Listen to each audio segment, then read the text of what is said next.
네, 최저임금 두 자릿수 인상에 대한 반발이 커지자 정부 관계자들이 잇따라서 소상공인을 만나는 등 진화에 나서고 있습니다. 카드 수수료나 상가 임대료 등 이른바 갑의 이익을 나눠야 할 때라고 강조하고 있는데요.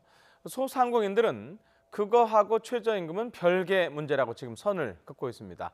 취재기자 연결해 보겠습니다. 김세호 기자. 네, 경제부입니다. 자, 우선 홍종학 중소벤처기업부 장관이죠. 소상공인들에게 내놓은 대책 그리고 정부 입장부터 전해주시죠. 네, 홍 장관은 소상공인 관계자들과 만나 최저임금 인상에 따른 소상공인들의 어려움을 정책에 최대한 반영할 것이라고 약속했습니다. 특히 소상공인들을 위협하는 대기업의 갑질 근절에 초점을 맞췄습니다. 우선 소상공인들의 부담을 낮추기 위해 카드 수수료를 낮춘 적이 있지만 현장의 기대에는 못 미치는 만큼 추가 인하 대책을 마련하고 있다고 설명했습니다. 또 새로운 대체 결제 수단도 활성화하겠다고 강조했습니다.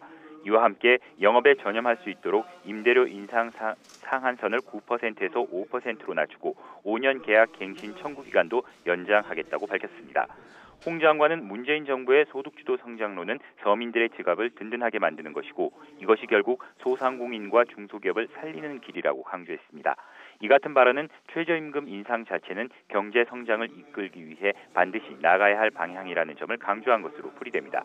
이와 함께 노동자들에게는 임금이 오른 만큼 사업주와 힘을 합쳐 더 열심히 일해달라며 생산성과 매출을 노사가 함께 높여가야 한다고 말했습니다. 자, 들어보니까 간담회에서 여러 가지 얘기를 한 것 같은데 소상공인들 반응은 어떻습니까? 네, 소상공인들은 최저임금 차등 적용과 카드 수수료를 비롯한 이른바 갑질은 별개의 문제라고 말했습니다. 이어 실질적인 대책이 나올 때까지 천막 농성 등 행동에 나서겠다고 강조했습니다. 소상공인연합회는 오는 24일 임시총회를 거쳐 범소상공인 생존권 연대를 구성해 천막 농성에 돌입하겠다고 밝혔습니다. 또 5명 미만 사업자에 대한 최저임금 차등 적용이 부결된 것에 이의 신청을 하고 최저임금과 관계없이 자율협약을 통한 근로계약을 추진하겠다고 했습니다.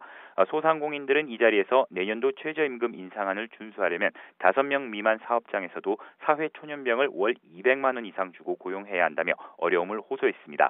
4명을 고용한다고 가정할 때 소상공인의 부담이 연 2천만 원 이상 늘어난다는 설명입니다. 소상공인들은 전체 소상공인 가운데 93%는 가맹점이 아닌 순수 자영업자인데도 집권 여당이 카드 수수료와 가맹점 본사 횡포, 상가 임대료 등으로 본질을 흐리고 있다고 비판했습니다. 지금까지 경제부에서 YTN 김세호입니다.